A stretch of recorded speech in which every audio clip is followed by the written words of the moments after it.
Save big during Labor Day at Lowe's. Get up to 40% off select major appliances. Plus, buy more to get up to an additional 20% off. Shop even more savings with 3 Stay Green 1 cubic foot vegetable and flower garden soil bags for $10. This Labor Day, take care of your home for less at Lowe's. We help, you save.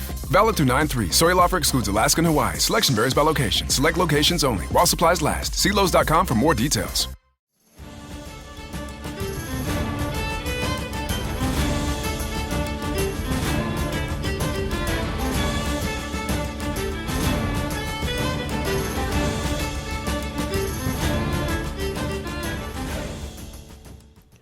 Welcome to Rings and Things, where we discuss Tolkien adaptations and texts.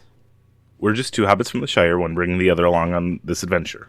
I'm your host, Agnes, and this is my co-host, the Just Enough Expert, JD. So today we're covering the first part of the first chapter of the Fellowship of the Ring, A Long Expected Party. We couldn't fit it into one episode. Yeah, despite our efforts. Yeah, so this one will take 2 episodes. I did like the Long Expected Party. It reminded me of the Unexpected Journey title. Yeah, the Unexpected Journey title plays off of the first chapter of The Hobbit, An Unexpected Party. Mm. And so the Long Expected Party is absolutely a callback to that first Hobbit chapter. Yeah, I didn't know that The Hobbit's first chapter was called An Unexpected Party. Well, we're going on an adventure in the first book of The Lord of the Rings here. Mm-hmm. Yeah, I really like just the first few paragraphs of this chapter of this book, I guess. It really feels like they're picking up from The Hobbit to continue their story with Bilbo. And I know, obviously, Bilbo will go into the background, well, very shortly here. He'll be gone pretty soon. And I wonder, just as the story progresses, how much Frodo coming to the forefront will be felt. Even outside of the frame narrative we like to talk about, just from the main character and the plot being about Bilbo. Let us know what you think when Frodo becomes the main character for the rest of the story. And in these first few paragraphs, they were kind of describing why the hobbits were so, I don't know if distrustful is the word, but why they have a slight dislike for Bilbo. But they kind of described it because he's looking young at 99 and he's rich. And I kind of agree, or could empathize with the narrator said it seemed unfair that anyone should possess apparently perpetual youth as well as reputably inexhaustible wealth. I could see getting a little bit jealous at that. Or envious might be the better word for it. Yeah, the hobbits actually end up saying among themselves that it, referring to perpetual youth and inexhaustible wealth, isn't natural and trouble will come of it. Mm-hmm. Which is actually very true. Yeah. They're not wrong. It isn't coming from a natural source, and trouble does come of it. Yeah, I mean, Bilbo seems to really dodge most of the trouble, as we'll see later. But yeah, it definitely is. But trouble comes of it. Trouble certainly comes to it. Yes.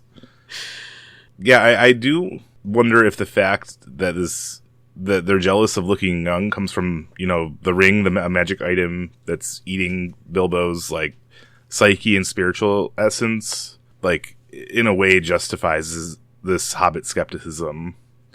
Or do you think we're more meant to be yeah, if only you knew how dearly, poor old Bilbo and his family are paying for this is how we're supposed to feel. I mean, maybe we should feel both ways. Yeah. It's definitely taking a toll on Bilbo. You said he dodges most of the trouble, and he's not having to take the ring to Mordor kind of trouble, but he's not unaffected by it. Yeah. Yeah, it's definitely, we'll see it even at the end of this chapter, it's wearing on him. Yeah. Another thing the narrator has to say is that as Mr. Baggins was generous with his money, most people were willing to forgive him his oddities and good fortune. We kind of talked about this entire theme in the Lord of the Beans episode, where we were talking about Bilbo's relationships with the other hobbits and how they treat him and how he represents how they treat him. So I'm interested in your opinion, JD. How magnanimous do you think Bilbo is being here in this particular instance, based on the reported actions of the crowd in the rest of the chapter, when he says that they were willing to forgive him his oddities? I think, based on some of his actions we see later in the chapter, I think he really, in this paragraph too, it mentions, he probably really was genuinely very helpful for, like, the poorer hobbits, and then the ones who were more closer to his peers in social standings. I imagine his gifts bent a little bit more ironic or humorous than genuinely helpful or valuable, which might explain how some of the hobbits felt about him. Even if he does have a generosity, it's kind of like, if it's attached with some sarcasm, it's hard to accept freely and thankfully. Yeah. I think it's kind of sad that Bilbo doesn't have, like, a Sam or anything like that. Everyone needs a Sam. He had no close friends, is one of the comments made about Bilbo. Mm-hmm. The Gamgees sure seem to like Bilbo, but there are plenty of other people like Old Noakes and Daddy Two-Foot who don't like him nearly so much. And they don't hesitate to say so, especially when there isn't a Baggins around to listen. Mm-hmm. Yeah, they definitely... I mean, it's kind of an old person thing to gossip behind someone's back like that, but yeah, they definitely were full on, I would say nearly besmirching his character, but they're very skeptical of of poor old Bilbo. I do think it's kind of odd that, I mean, maybe in this context of what we just discussed, but it's kind of odd that he's pretty much, it says, only friends with Frodo, his younger cousin, and that's why he adopts him. Yeah, they bond over having a birthday, and Bilbo just gets along with the younger, more adventurous types than the older ones who are more concerned about society, I guess. Mm-hmm. Yeah, and I could totally see sharing a birthday being a good reason to bond with a family member. I do think it is...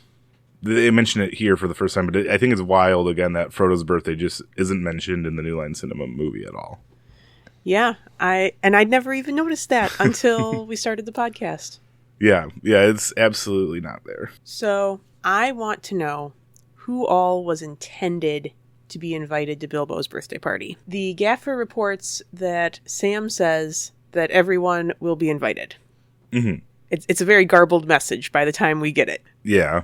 And later on we read that, quote, practically everybody living near was invited. A very few were overlooked by accident, but as they turned up all the same, that did not matter. Mm-hmm. So what is your opinion? Do you think that Bilbo is reporting accurately his intentions at the time? Did he actually intend to invite everyone? Or did he intend to exclude a few of these who didn't get invitations? And if he intended to exclude a few, then the by accident bit would seem a little slanted. Mm-hmm. Uninvited people were still welcomed, though, out of hospitality, whether intentionally overlooked or not. I do want to note that. I feel like if we were to assume that they were the by accident is just him protecting his character and some were actually unintentionally invited, I think he would have. First of all, I imagine there were a few that actually were genuinely accidentally forgotten, but the ones that he purposely forgot by accident, he probably knew they would show up anyway. He seems like the type to, like, think, oh, I'm not going to send them an invitation. They'll see it and they'll show up, Maybe by accident might have been a little bit generous on his end. I could definitely imagine a few were less than accidentally excluded. I really like the both and answer. Mm-hmm. Yeah, so I'm sure he's not completely lying. It's pretty hard to remember everybody in a city to get an invitation, So I'm sure there were a few that were genuinely accidentally forgotten about that he felt bad about. That would make sense. And I'm sure he still intended, like you said, for everybody to show up whether or not they got an invitation. Mm-hmm. He was hospitable, according to his account, either way. Mm-hmm. They mentioned that Bilbo is often away from home after The Hobbit, but before now, I wonder what he's doing. I have an idea about this. Mm-hmm. So later on, when they're talking about who's invited to the party, it notes that Bilbo has people invited from remote corners of the Shire who have hardly ever been in Hobbiton before. Invited to not only his birthday party, but his close birthday party, the 144 Hobbits. Mm-hmm. So he's either inviting people he barely knows to this close, intimate version of his party, which is possible since he has very few friends, or he goes out to the remote corners of the Shire and visits them regularly enough for him to actually want them there. Yeah, I think this kind of goes with Bilbo doesn't have a lot of friends in the Shire. Maybe he goes out and finds hobbits that are more akin to his personality, and fit better with him. Yeah, so I like the interpretation that that's why he's gone, and that's also why he's inviting these hobbits from the remote corners of the Shire, is because he's actually really close friends with them and sees them on a somewhat regular basis. Yeah, I imagine, I don't know exactly what, but sometimes it might be business too, that he's out on going to these other hobbit towns too, and that's how he meets these people. And I'm sure he's also taking walks in the woods at night with the elves and chatting up some dwarves and... Yeah, I know. I really like Bilbo's character. I really wish there was more of him outside of the children's book and this first chapter. He sounds like an entire, just between the end of The Hobbit and the beginning of the Fellowship would have some interesting tales still from Bilbo. Yeah, some nice hobbity tales. Yeah, I mean, even if it's all within the Shire, I'd like to hear what he's doing, and he seems like he's kind of prone to get himself into some hijinks or trouble, even if it's lower key. Gandalf shows up, and I know that you want my impression on Gandalf based off my hot takes in the New Line Cinema movies and reading The Hobbit when I was in middle school. But honestly, all I can think about when in this first dialogue where they're chatting, they seem like way older than if I were reading this book without seeing the movies, I'd picture two extremely wrinkled, and even they just mentioned Bilbo looks young. His personality is retirement home, chatting with Gandalf. I could just picture very old men talking about the gardens and the plans they made. Bilbo joking about Gandalf's skepticism on his plans. I think if I were reading this without the movies, I definitely would have pictured them as older than they were casted. Interesting, because they weren't cast young. Yeah, I just mean they Gandalf, maybe is close, and I feel like Bilbo should at least have some gray or something, or a bit more wrinkles. I don't know. But he looks like he's a hobbit of 50 years old. Yeah, no, it's book accurate, but I'm just saying this dialogue, I could really, I guess, see there that he's older than he looks, I guess is what I'm saying. You could, just because you look like you're aging less long doesn't mean that mentally you aren't. He's definitely showing his age here, chatting, just the way he's talking with Gandalf. Yeah. The scene where they're sitting and talking actually reminds me a little bit of the opening scene in The Hobbit where Bilbo meets Gandalf as well. It kind of just feels to echo that a little bit. Yeah, I'm sure that's was the intention too. It's really well done. There's even an emphasis on the flowers that are growing in the garden. And in this particular scene in The Hobbit where Gandalf and Bilbo meet, there's also an emphasis on how much Bilbo likes flowers. Mm-hmm. So even down to a detail like that, it really feels to echo that. Yeah, and it's kind of showing how he, in The Hobbit, he talks about how he likes flowers, and now he's getting to have flowers grow in his garden.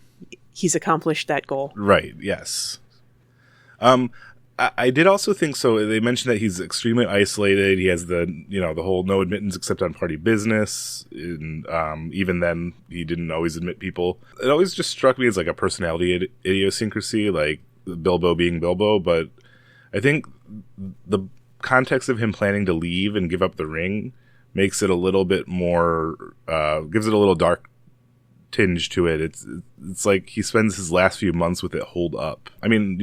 Preparing for the party, he says as well, and for the trip, but he's only spending time with this ring pretty much. I never thought of it this way before, and I love this observation. Mm-hmm. He's planning to give it up too, so he knows it's his last months with it. And as he's planning to give it up, it's spending all of its energy trying to dig its claws as deep as it can into him. I feel like you could see Bilbo's corruption a lot more clearly reading the books. It has more time to discuss his inner feelings. Yeah, that's true. It's ostensibly written by him. So there was a whole big to-do in the ivy bush. Yes, yeah, it starts with, it was Sam's dad? The gaffer. The gaffer? Yes, Sam's dad. I thought he was very interesting character, and I don't get why he was cut, or if he wasn't cut, sidelined, because I don't remember him at all. I think he had like a cameo in the movie, but the movie was already 3.5, 4 hours long. I think that was why he was cut and sidelined. Yeah, I think Bilbo having a friend, maybe they could have reduced the dialogue, but they should have done something, because I definitely think Bilbo needs some friends. The gaffer might be the closest thing he has to a Sam. Yeah, and then they just put him off screen. So the hobbits with the gaffer are talking about the Brandybucks and Buckland. I think they're being a little bit. I put it as they have a bit of xenophobia. I feel like to me it just is absolutely ridiculous. I know it's good, like, coherent world building. Like, I'm not saying this is bad writing. These characters I just don't emphasize with at all for judging some people who live over there. Yeah. I think this serves a few functions in the story, though. Mm-hmm. First of all, it shows us that Hobbit society is not perfect. Yes, yeah. It serves to illustrate that the sheltered, secluded, parochial nature of the Hobbits has a downside. We were discussing something in another episode. You mentioned isolation is, like, not, a sign of evil or something. And it made me, after the fact, after our discussion, think of the Hobbits, how they don't really, like, they're kind of isolated in a way too, at least, like, as a whole, Yeah, and the theme of isolation generally predates corruption and evil. It's like the first symptom of impending evil. Yeah, we were talking about it on, like, a personal level, I think, for maybe Melkor. Yes, more so with Melkor. He definitely went off into the void by himself before he became evil. It was in the void that he conceived thoughts unrelated to his brethren because he was off isolating himself. Yeah, I mean, and I feel like that's generally true in your life. Like, long periods of isolation, maybe not evil, but aren't good for people. Yeah, and I would say that the theme of isolation isn't that the isolation itself is evil, but that it's not good for people, and some people come away worse for it. So that was just more of an individual isolation, and we're talking like the societal. And again, it's like not perfect that the Hobbits are like this, but it's not like Melkor's isolation. No, and I mean isolation among the Númenóreans is also not a good theme either in the book. It's not a gold star on their society, I think. In general, isolation is seen as not a good thing in the way the literature is written. I feel like it's a little bit more forgiving on it for the Hobbits, though.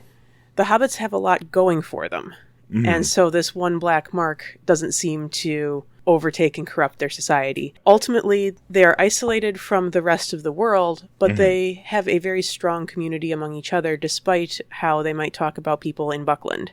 Yeah, they make up for it in a way that way, kind of. I mean, maybe it's not making up for it, might be a little bit too forgiving, but they offset it, compensate it, yep. Because they are very friendly and open and communal to their own, at least. Now, there is definitely an element of judging people for where they're from. I'm not trying to deny that. But I also want to point out that I think, at least in some instances, we can see where this is less rooted in where someone's from and more caused by what they do. So, for example, the patrons of the Ivy Bush note their skepticism of boating. And then they attribute the Brandybucks' familiarity with water to their location. So they happen to live by a river. It is location-based. But if they lived by a river and never boated, how skeptical would the Hobbits and Hobbiton be of the Bucklanders? Maybe they'd find something else instead. But I noticed that there is a link of culture here as well. It's not simply location. Yeah. I mean, that's part of fearing people from other places, is that they'll act or sometimes talk or think differently. But and a lot of time that is geographical too. But I still feel like it is. They're attributing, like, first of all, probably not all people in Buckland, although a majority.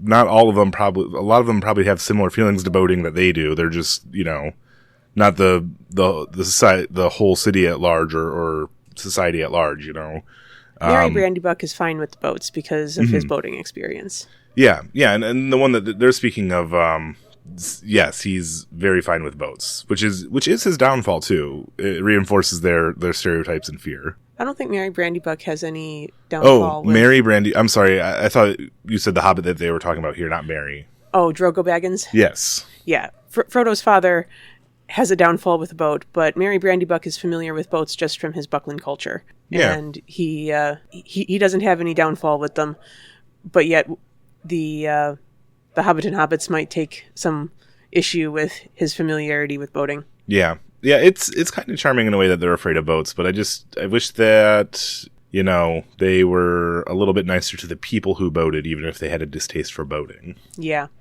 Well, there's plenty of criticism for Bilbo, even though he's local. Yeah, that's true. So they don't need to fall back on location to find room for gossip. Yeah. Yeah, that is not their only character hang-ups, I will say, either. They're not, they're very suspicious of the other, whether it's internal or external. Mm-hmm. And for what it's worth, I think that the persistent suspicion of the other that we see in Hobbit society is usually subverted. Mm-hmm. So, like, when we meet Mary Brandybuck from Buckland, we find that he is, in fact, not a weirdo. Like we've been told the people from Buckland are. When we meet Farmer Maggot from the Marish, we find that he's, in fact, a very normal hobbit. Mm-hmm. When we meet Men in Bree, we find that they're very normal, despite the suspicion and the fear. So I think the theme of the story overall undercuts what the hobbits are saying about people from other locations. Yeah, and that kind of goes back to the isolation that if they just went out and met these people, they probably wouldn't feel so strange about them, Exactly. The hobbits who do go out and meet people don't have this kind of preconceived notion in the same way, although they do fall prey to it in greater ways. Like, Frodo isn't going to think this about Bucklanders, but he thinks that humans, are big and stupid or big and evil. Mm-hmm.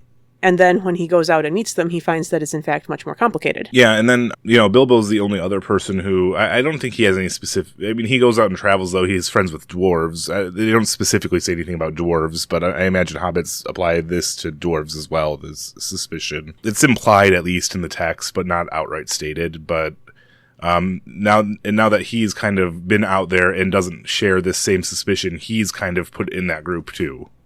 Yeah, exactly. Yeah, but I'm excited to see Frodo as we go through and kind of opening up to the world, so to speak. Yeah, and we'll see the xenophobia undercut at pretty much every turn.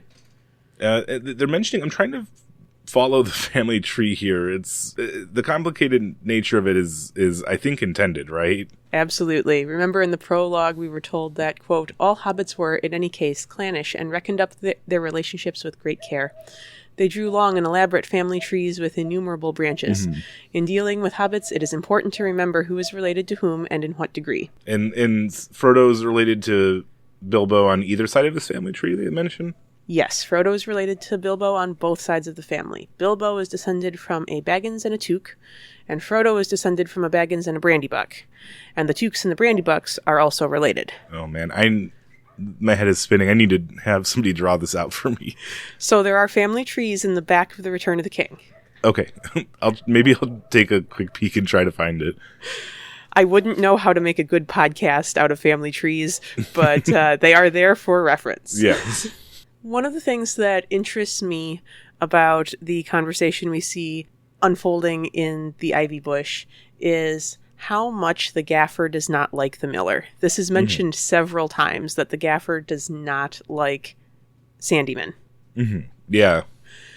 According to Hammond and Skull's Reader's Companion, in medieval times, the miller was the only person in town who could grind people's grain, and he did the measuring and the charging for it. So with a monopoly like this, millers were very often well off, and between the power they held over this and the profits they stood to make, millers were often, at least suspected of being, cheaters. Mm-hmm. So this is a trope from literature as well from the time, including Canterbury Tales. The miller in the Shire is probably one of the closest examples we get of what I would consider an industrialized hobbit. This comment will pay off when we conclude The Return of the King. Yeah, I didn't consider, but milling kind of is like a factory of sorts. It's one of the first examples of, you could argue, industrialization ever. When it becomes powered and when it is built bigger and better and faster to grind more grain that you don't even need, then yes. And that is exactly the type of goal that Sandyman wants to have. Yeah, the Miller being suspicious is such a heavy trope in like 1300s English literature. The Canterbury Tales is the example I know offhand as well, but it's I've heard mentioned in a lot of other poems and stuff that the Miller was almost like a stock, like suspicious and not well-to-do character. If you need a villain for a story, make it the Miller. Mm-hmm. Or you could subvert expectations and make the Miller a stand-up guy. Yeah, you could. Well, the Miller in the Shire is, people are suspicious of him. Yes, yeah, he definitely is not. Well, I guess we haven't met him that well, so maybe he is subverting the expectation, but so far it seems like he's falling right into that character archetype. Yeah. So maybe this is a small thing. Maybe I'm overreading this, but this is Tolkien, so maybe I'm not. I noticed that Jules was not italicized in the first sentence, spelled Jools. It's not italicized in the first sentence when it's spoken by the stranger hobbit who's visiting, but it is italicized when the gaffer repeats it. So I was trying to reflect on what the change in typeset might mean. I wonder if the stranger is saying the word in a regional accent that the gaffer is imitating. Yeah. He makes no effort to hide that he thinks the other hobbits who don't live far off can be odd. So I wonder if he might be taking a jab at that pronunciation. Yeah, I do think that's exactly what's going on here. I didn't realize the imitation aspect of it. I just noticed the alternate spelling kind of made it seem like they were trying to do some sort of they were trying to write in an accent, but I didn't think about how the italicized like means that he's emphasizing it, which means he probably is imitating or like highlighting that regional difference, the gaffer. Mm-hmm. Yeah, that's a really good catch there. So the next thing the gaffer mentions, he tries to draw away attention from Bilbo by mentioning that Sam was becoming literate, and he highlights how big of a topic this is to him if he thinks it'll draw attention away from Bilbo. It ultimately fails, but it shows the gaffer's mindset on that at least. Yeah, that's a great point. It's also a big deal to Sam because he wants to read these elven stories. The quote goes, "Mr. Bilbo has learned him his letters, meaning no harm, mark you, and I hope no harm will come of it." The gaffer, in addition to being suspicious of other hobbits, is also suspicious of Sam learning his letters. Do you think harm comes of Sam learning his letters? In a indirect way, maybe.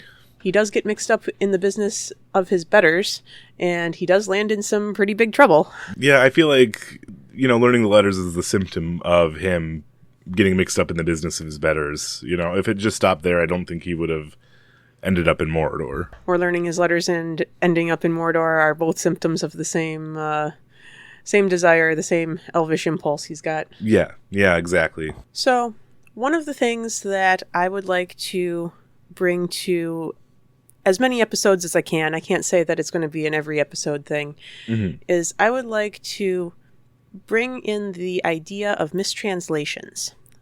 We've talked before about how much I love the frame narrative, about how The Lord of the Rings is a translated document from Westron. And when someone translates something, sometimes things are lost in translation, or there's just straight up mistranslations. So when I notice something out of place, something small in the text, I want to see how much I can attribute to mistranslation. In this first half of the chapter here, I noticed that the gaffer called Bilbo a gentle hobbit, avoiding the use of the word man. He didn't call him a gentleman. He called him a gentle hobbit. But later, we see repeated uses of the words postman or postman. So I wonder how much of this could be a mistranslation. Should it be post-hobbit, for example? Yeah.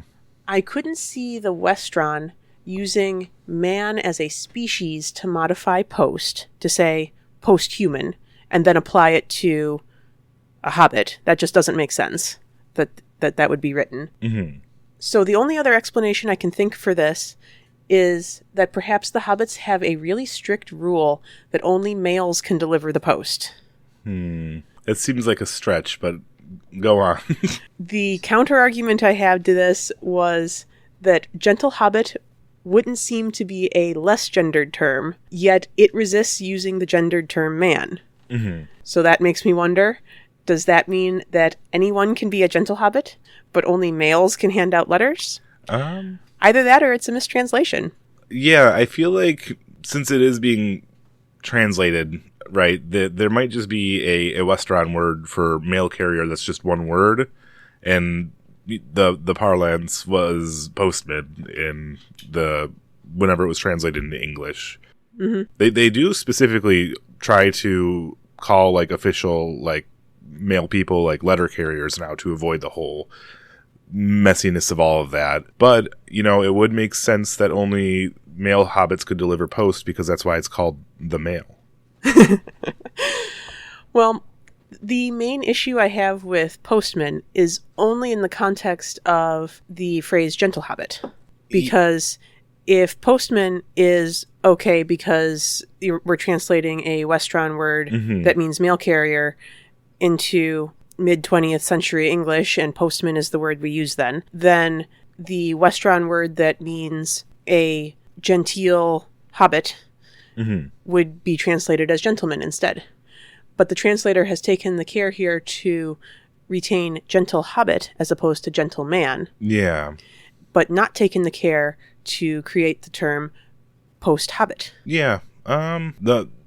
So I think it is again like more of a mistranslation, in the way that I'm picturing it is gentle hobbit is like a literal translation of the compound word. Like the word hobbit is in the Western word for gentle hobbit. And then, you know, postman's like a completely different word that's not constructed like that, which would still be mistranslation. Yeah.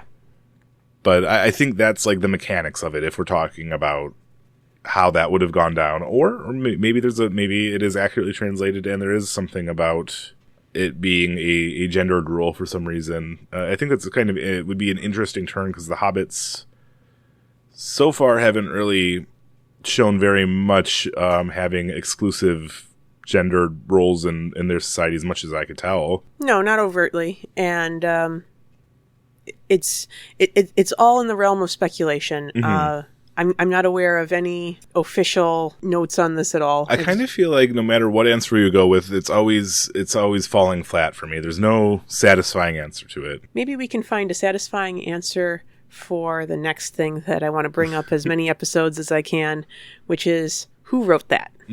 Just like I like thinking about how this is a translated document, I like thinking about who wrote certain passages, who inserted scribal notes and that got eaten into the text and attributed to the main text, even though they originally were in some margins, things like that. The first thing that I was thinking about for this episode's content was the talk that happens in the ivy bush. Who wrote that? Yeah, it's very unlikely that it was Bilbo.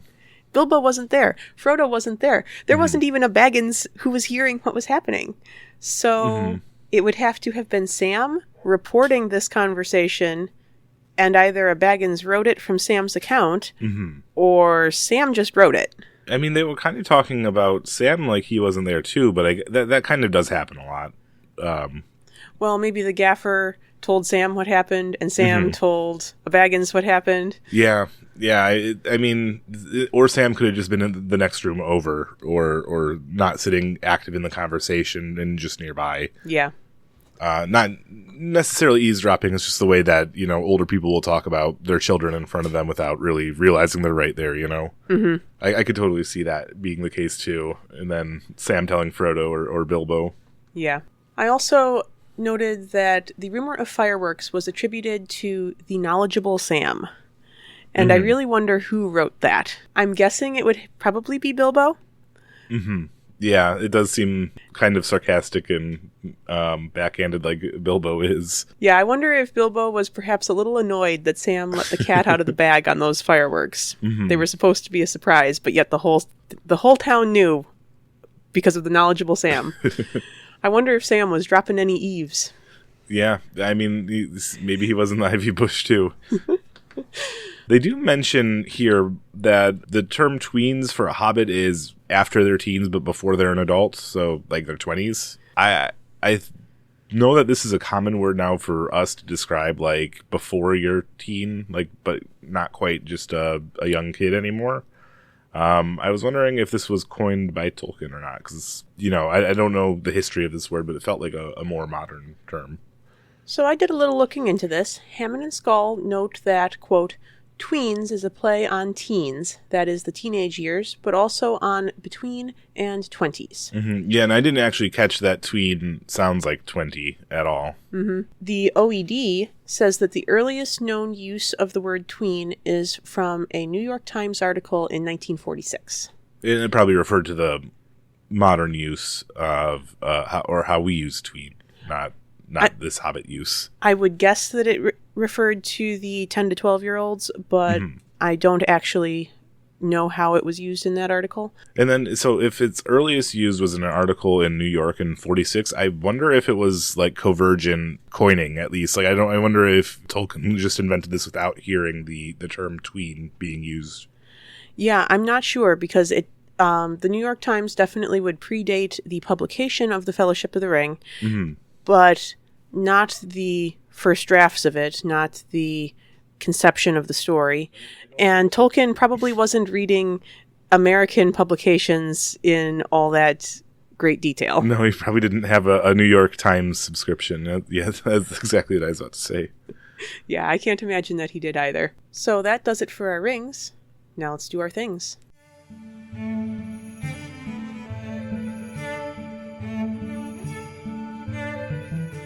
If that's being queer, then we could do with a bit more queerness in these parts.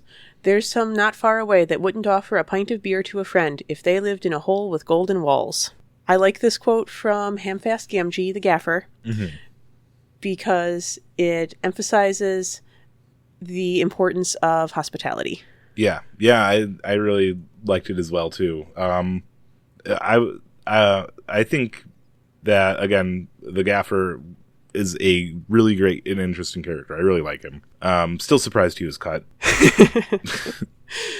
You picked another of his quotes. Yeah, I did. He so we mentioned his dislike for Sam's interest in letters and elf stories, and so he mentions elves and dragons. I says to him, cabbages and potatoes are better for me and you.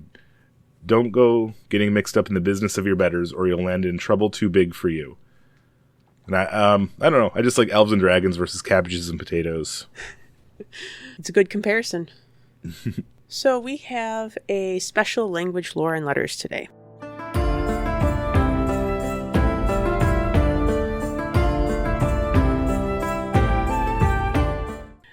Today I want to cover a scholarly paper that I find particularly interesting.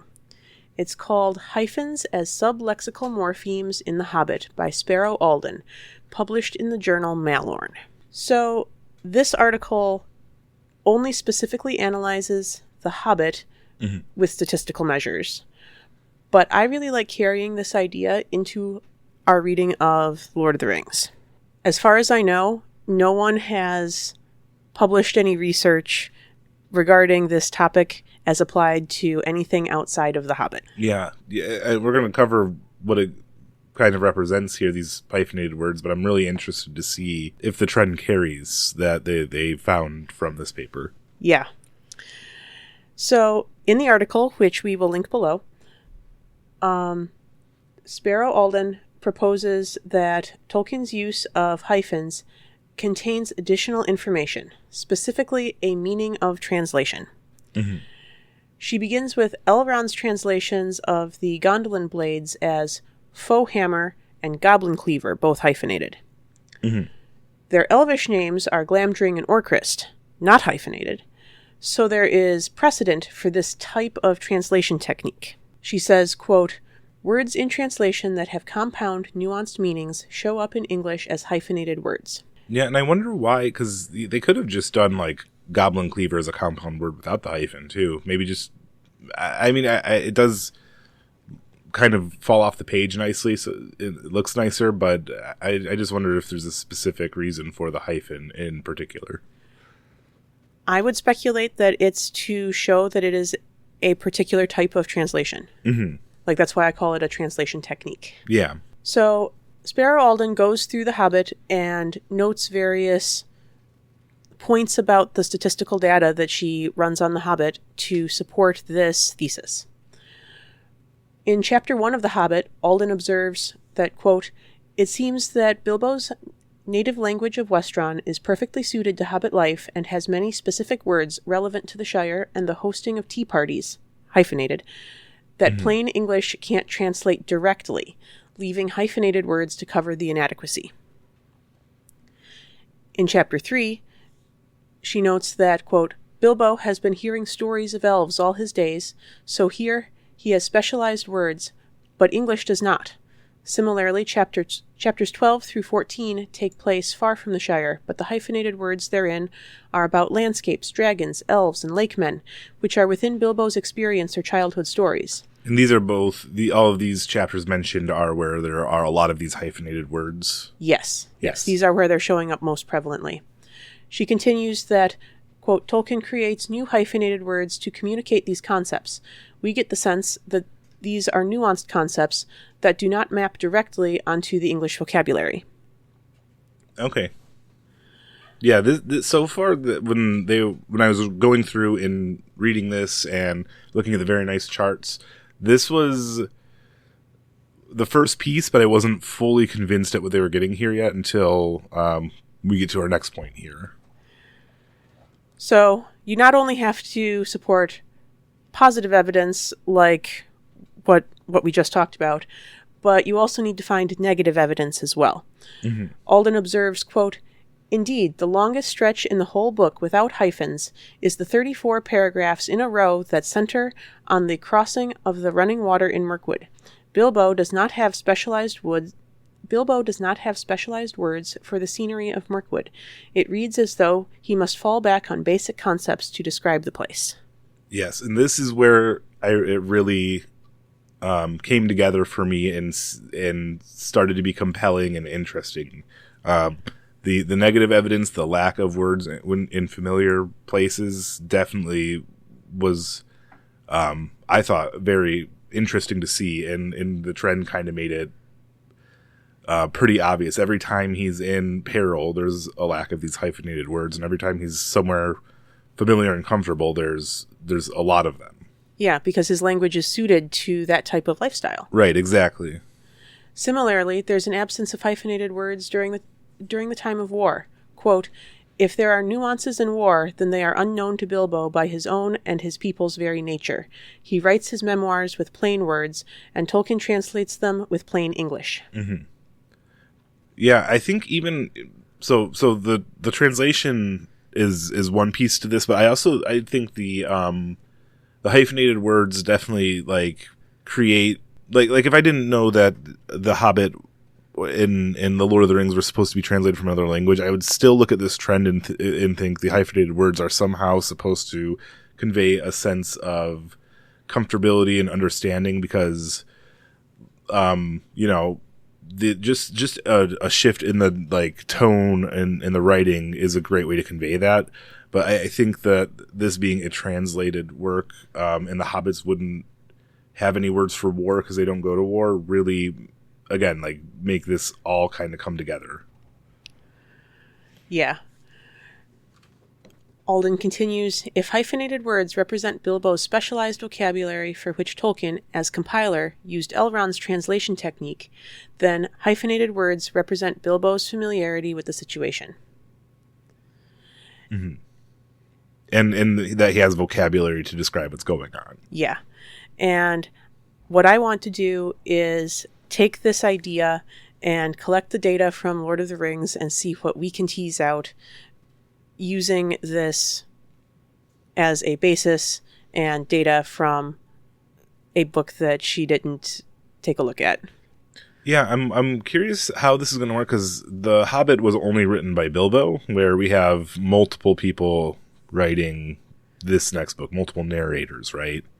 So it might be, if we layer that with who we can best guess has, we might be able to use the hyphenated words as evidence of who is the narrator in some circumstances. And if we have other compelling evidence of who the narrator might be, the hyphenated words would be good evidence of how comfortable they were with the situation, or had vocabulary at least to describe specific terms using just one word.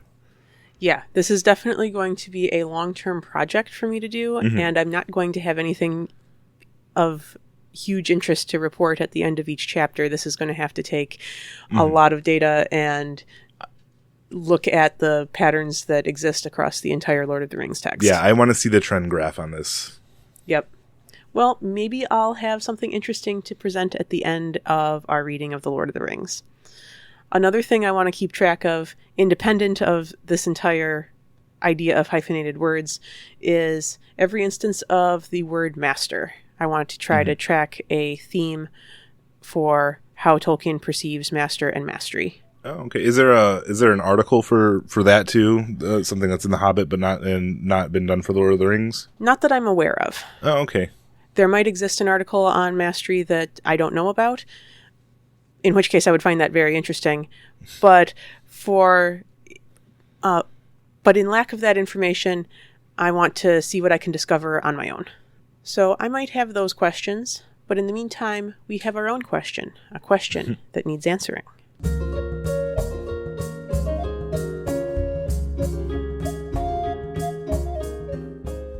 The question reads, we know Tolkien created languages for the races of Middle-earth.